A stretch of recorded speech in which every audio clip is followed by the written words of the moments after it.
एक दिन ठाकुर जी अपने ग्वाल वालों के संग खेल रहे थे, तो ठाकुर जी ने ऐसे खेल खेल में श्री दामा को धक्का दिया। श्री दामा गिर गया, बहुत जोर से रोया।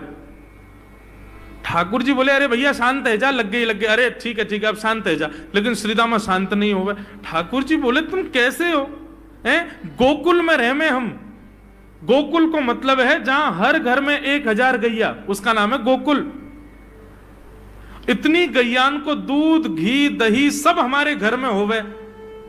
अरे खा पी के ने बढ़िया अपनी शरीर को बनाओ, खेल खेल में लगती रहे, इतनो रोवे को कहा मतलब है? तो श्री दामा क्रोध में भर के बोला, तू तो राजा को बेटा है लाला, तो को मक्खन खावे को मिले, घी खावे को मिले, दही पीवे को मिले। हम लोग तो बेचारे गरीब ब्रजवासी हैं। हम लोग जितनो दूध घी दही बनावे सब कंस के लोग ले जामे हमारे यहां से। कंस ने ब्रजवासीन के ऊपर कर लगा रखो है, टैक्स लगा रखो है। कहा कि प्रत्येक ब्रजवासी को इतनो मटका भर के घी दूध दही सब मथुरा भेजनो पड़े। हम लोग घर में ना रख सकें, क्योंकि कंस के सिपाही जब आके हमारे घर की तलाशी करें, यदि इतने मटका हमारे घर को प्रसारित हैं, वहां से ज्यादा यदि हमारे घर में मिल गए तो मृत्यु दंड होगा हमारो। कंस ने पूरे ब्रजवासियों को कह रखा है कि हर घर में 4 मटकी से ज्यादा नहीं होनी चाहिए। उससे अधिक आने वाला दूध घी दही ये सब मथुरा भेजना है। और यहां हर ब्रजवासी के यहां 1000 गैया, और 1000 गैयाओं का जितना दूध घी दही होता है उसमें से 4 मटकी केवल घर में रहती हैं, बाकी सब मथुरा भेजना पड़ता है। या मारे लाला हम लोगन को खावे पीवे को ना मिले, तू तो राजा को बेटा है, तेरे नंद बाबा तो कुल के राजा हैं, या मारे तो को तो खूब छूट है, हम लोगन को छूट ना है।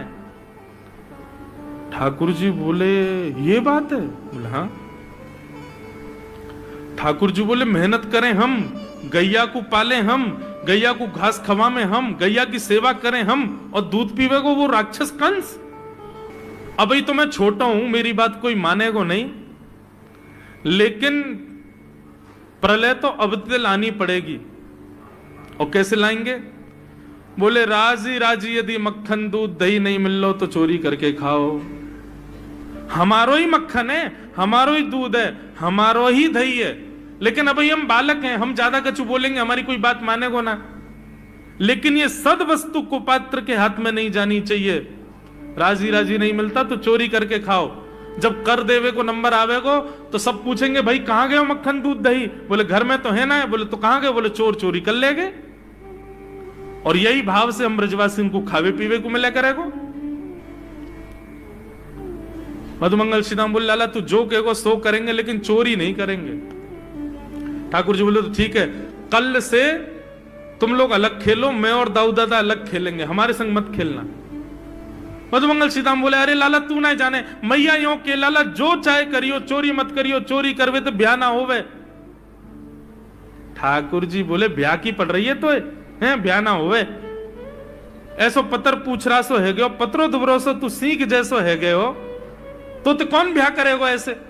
अरे ब्याह करना तो ने खाया ने पी ने बढ़िया, गाल तेरे बढ़िया होंगे, शरीर ने बढ़िया होगा, तभी तो ब्याह होएगा। अब भैया हमारी बात सुन लो, जितने अच्छे काम करने सब आज कर लो, कल से चोरी करेंगे, पूरे ब्रजमंडल में आतंक मचाएंगे, हमारो ही दूध घी दही है और हम ही चोरी करके खाएंगे। ठाकुर जी ने चोरी क्यों की? क्योंकि सारा गौरस बेवजह मथुरा भेजा जाता था और मथुरा से कंस पूरे भारत में वितरित करके खूब धन कमाता था।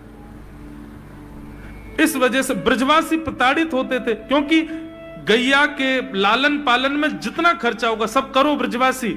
4 मटके मिलते थे, 4 में से 3 को तो बेच देते थे, 1 में पूरा घर चलता था।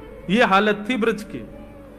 इसलिए ठाकुर जी ने कहा कि भैया राजी राजी नहीं तो गैर राजी, हम जितने बाकी की मटकी मथुरा भेजे वाली उनको सबन को तोड़ फोड़ करेंगे, उनमें से मक्खन निकाल निकाल के खाएंगे, एक दूसरे को खवाएंगे और सब यहीं रहेगो, मथुरा नहीं जाएगो कछु भी। इसलिए ठाकुर जी ने चोरी की। सबसे पहले प्रैक्टिस अपने घर में ही कर लें कैसे करनी है चोरी। सो अगले दिन ठाकुर जी सवेरे उठे और देखने लगे, यशोदा मैया देख तो नहीं रही, और ठाकुर जी चुपचाप गए महाराज जहां पर सारे मक्खन दूध दही रखे, वहां पहुंच गए गौरस भंडार में। और गौरस भंडार में एक मटकी के ऊपर से ढक्कन हटाए करके जैसे ही ठाकुर जी ने हाथ बोर के पानो प्रारंभ किया, सामने एक खंबा था, उसमें मणि लग रही थी। आज पहली बार 3.5 वर्ष की आयु में ठाकुर जी ने अपना प्रतिबिंब देखा। ठाकुर जी ने जैसे ही प्रतिबिंब में अपने रूप को देखा, अपने रूप को देख करके ठाकुर जी बोले, हो तू भी आयो यहां चोरी करवे? अपने आप से ही बात कर रहे हैं ठाकुर जी। अरे मैंने कही तो हती अपने अपने घर में चोरी करनी है, तू दारी के मेरे घर में आगो चोरी करवे?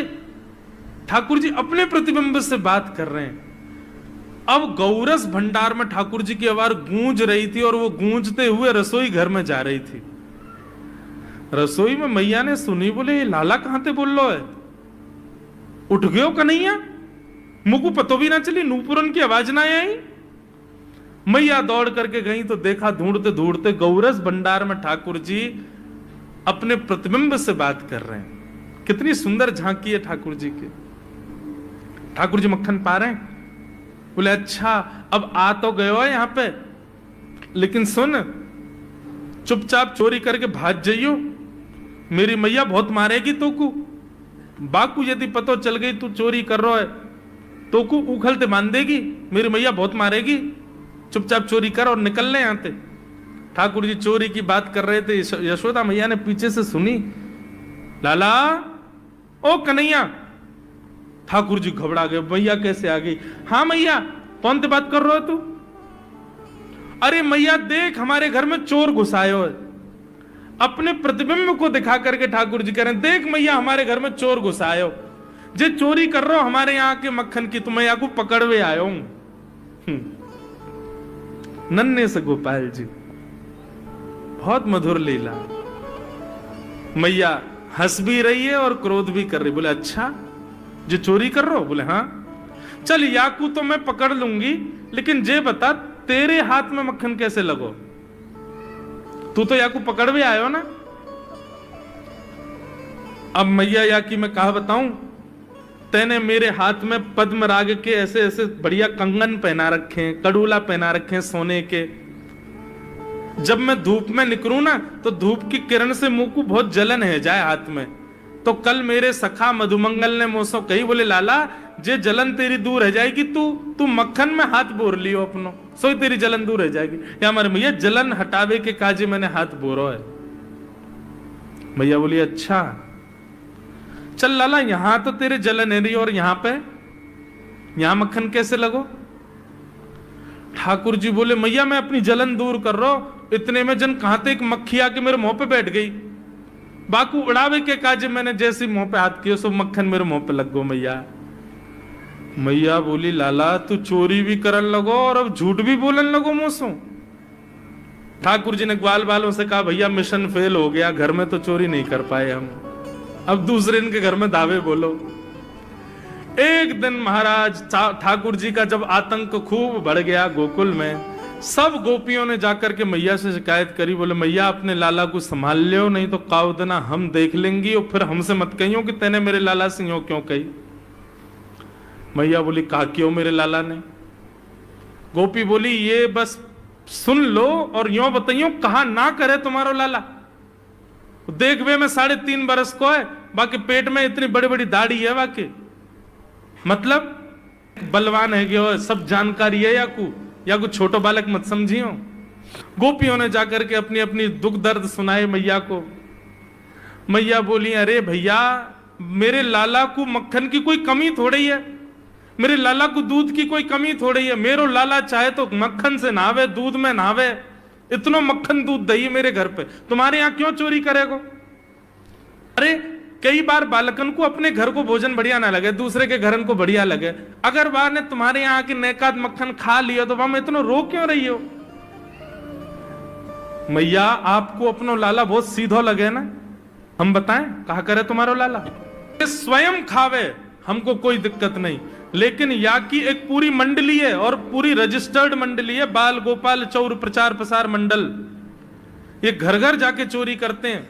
और मैया तुम्हें कहा बताऊं, जैसे ही कोई गोपी के नयो बालक होवे ना, तो तुम्हारो लाला पूरे मंडल के साथ आवे और वह लाला के सिर पे हाथ धर के, छोटे से बालक के सिर पे हाथ धर के बस 1 वर्ष की प्रतीक्षा, फिर तुम भी हमारी मंडली में आ जाओगे।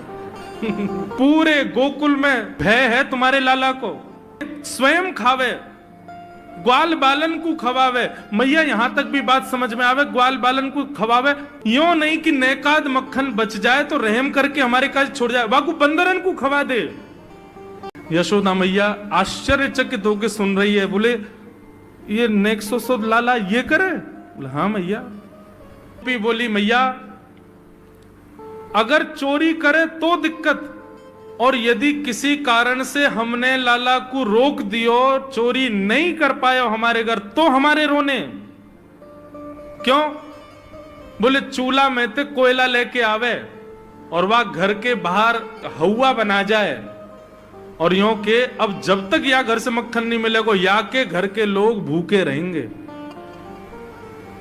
और इन लोगों को भोजन छुड़वाने की जिम्मेवारी हमारी।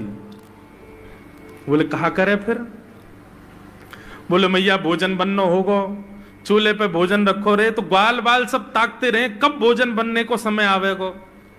जैसे ही कछु और काम करवे के काजे गोपी नेक उठ के जावे, तो कहो तो बाकी कढ़ैया में खूब सारो पानी डाल जाएंगे, सब्जी ना बन पावेगी, आटे में नमक फेंक जाएंगे। ये बात जैसे ही यशोदा मैया ने सुनी, बोले नहीं नहीं नहीं नहीं, झूठ बोल रही हो, मेरो लाला ऐसा ना कर सके।